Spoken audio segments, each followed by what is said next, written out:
And I am so excited. Lonnee Rey here. I'm excited to have Sabrina Schottenhamel with me. Sabrina fell into my world thanks to a mutual friend. Shout out, Chef Jill. Woo!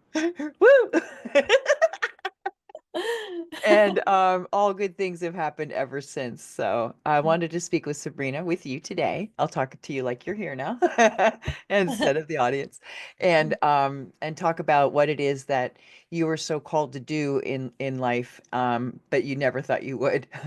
Oh, by the way, guys, Sabrina is co-author of the best-selling, biggest selling book in all the books I've ever done.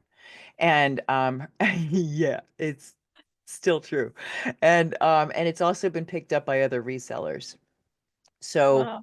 I'm very excited that Speechless, giving the hashtag voiceless a voice, has had that reach, has had that impact, and will Mm, continue to. Thanks to yeah. people like you. Take it away, girl.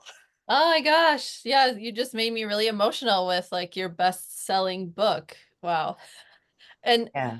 and I just have to say that I keep looking at it because I have it displayed in my house and I'm just like, God did that. He's the one that did that for us. But anyway, so also, I'm going to give God a lot of the glory today because he's the one that gave me the gift of struggle as a child. I was held back in first grade and I struggled through my whole school career. And if you would have asked me when I was 10, 20 years old, or even, yeah, I guess even at 25 when I first got married, that you'd be speaking on stages, you'd be a co-author at 44 or whatever, I'd be like, no freaking way. No way. And here I am today. I am an entrepreneur of almost 17 years, or no, almost 18 years. And I am a professional speaker, introverted leader, and a new co-author in this book, Speechless. What's amazing that the key word that she left out in part, guys, is in being introverted. Um, she's not just an introverted leader. She's an introvert herself who leads people to become what did you call what was that magic My term is called developing extrovert. a developing extrovert. Yes. That's it. I love that. Yeah. And yes, so I am an introvert. I have introverted tendencies because I like to be around small groups of people. I like to be at home alone, recharging. And the whole developing extrovert thing came because people are like, well, you're not an introvert, you're a speaker, you lead people. Like, how can you be an introvert? And it's true. But also we learn new skills and it's really important to learn new skills. So when I decided to call it developing extrovert, I'm like, well, I just learn from extroverts around me. I pick and choose what I like from them and Nice. I kind of model it. I don't copy it. I model their tendencies to fit my personality. And I step into that role when needed. I love that. And Mhm. it sets the potential, opens the door, shows other people that that's completely doable. That Mhm. that who you are and how you be can be by choice. Yes. Yeah. So you're an advocate for those who fill in the blank. Well, I feel like, especially with this book, when I heard the title, I am an advocate for people that maybe didn't feel like they had a voice like me as a child. When I thought I was really stupid, I was too afraid to ask questions. I held myself back. So I want to be an advocate more and more for people that have felt that way or still feel that way in their life, their business, maybe as an employee, because they're in a lot of meetings and they don't know how to raise their hand or speak up or communicate well. And I want to be that advocate for them. I haven't told anybody, especially you.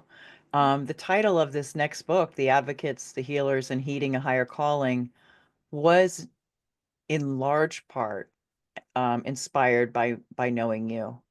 Really? But yeah, Aw. your advocacy for and this remember our first phone call? one Yes, or both of us was crying. I know I was. we Um, both were. because because there couldn't, in my opinion, I mean, anyway, I'll get back to the book because I'll ramble and start crying. Um, I still am so very touched by what you do to advocate for those who are afraid to have a stand, speak up, anything else other than being meek and mild, and then kind of, blending into the background. I believe we all have a higher calling, and so much of it requires a, a, a voice, Hmm. uh, Yes. courage. For some, it's a lot Hmm. just to do this. Yeah. But you have a group that you host. Talk about that. Yes, I host a monthly virtual group called Networking for Introverts.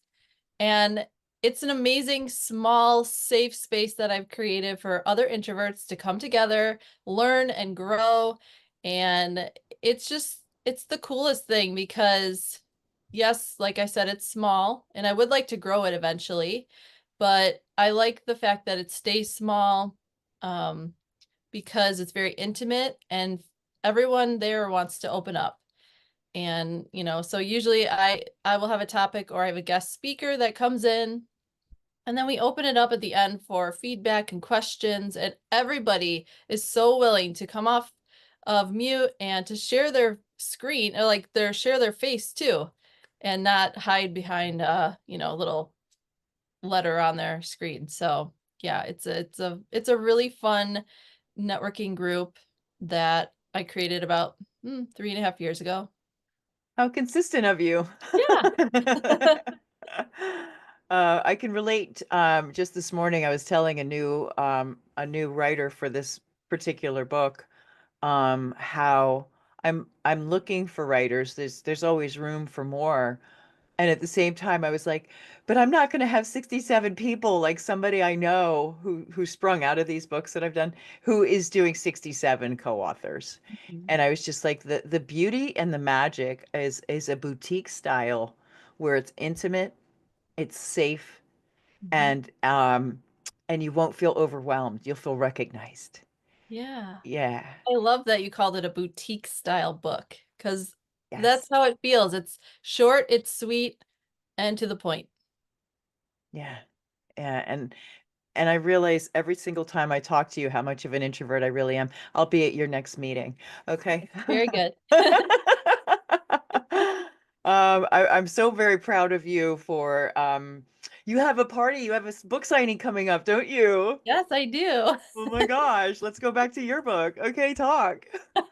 Yeah, so March, if you're a local Chicago person and you are available on Tuesday, March 18th, is it? I think it's March 18th. From 5:30 to 7:30 p.m. And I'm hosting it at a place in downtown Downers Grove. It's called Bubbly Side of Life. And so you can come and get a book sign, have a glass of bubbly, and I'll be providing some little snacks too. So I'm really excited to Oh. personally sign books and then hand them out to the people I can see right there. So yeah, I guess I'll share the registration link with you, Lonnee, and then you Sure. can get that Yeah, in the absolutely. Yeah, that's description. plenty of time for people in Chicago to get their act together and Yes. people outside Yeah. because it is Tuesday, March 18th. I checked the date. Okay, good. Thank you. Yeah. So I just want to make sure that you have your proper pen. I bought this for myself to sign books. Oh, that's cute. And it really is fun. I send these not this one. I keep this one. But on occasion I will send a client a special pen because that way they get it in their mind that you're going to be doing book signings Hmm. and figure out what you're going to put on the inside of that page. Hmm. Now, figure it out now. Yeah. Do you know what you're going to say yet? Well, I was thinking I would sign them and then, if someone wants a specific message when we're there and I have a little extra time, I'll give them a little personal message. Um, but yeah, I don't know. I didn't I didn't think of that yet. You now have a homework assignment, my Yes, dear. I do. Well, on that happy note, I think that LinkedIn is probably your best place for people to connect with you. Yes, it is. Okay, fantastic. Well, Yeah. thank you for joining me today. Thank you for the advocacy that is who you are, um, and for inspiring others. Because in order for us to be active on our advocacy, say that fast, Uh-huh. we have to have our voice. We have to be able to use it, and know that we deserve the right to have that airspace and take action, once we know what it is that we're the heeding a higher calling part called to do. Mm-hmm. That's so good. Thank you so much, Lonnie. My pleasure. All Yeah. right, guys, be sure to check her out in Chicago or on LinkedIn. You couldn't find a finer soul, a high-spirited, God-centered sweetheart who I swear I love her, but she's lying about her age. I'm just saying. I love you.